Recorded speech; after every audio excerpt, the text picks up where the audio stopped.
যখন মানুষ কামকে, ক্রোধকে, লোভকে দমন করতে পেরে যাবে, সেই মানুষ কিন্তু আর মানুষ থাকে না। কিন্তু এই শক্তি এবং এই তিনটে জিনিস প্রতিটি মানুষের মধ্যে আছে, চাই স্ত্রী হোক চাই পুরুষ হোক।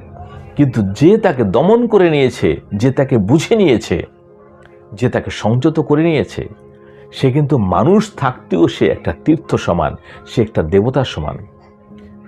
সে এমন একজন সন্ত যেমন প্রেমানন্দ মহারাজজি। ওনার দর্শন মাত্রই আপনার তীর্থ সেবনের পুণ্য হয়ে যায়। ওনার স্পর্শ মাত্র আপনার ভগবত প্রাপ্তির একটা রাস্তা খুলে যায়।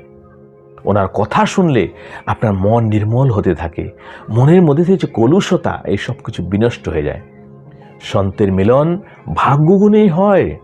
সন্তের মিলন অনেক পুণ্য ফল উদয় হলেই পরে হয়, এত সোজা না।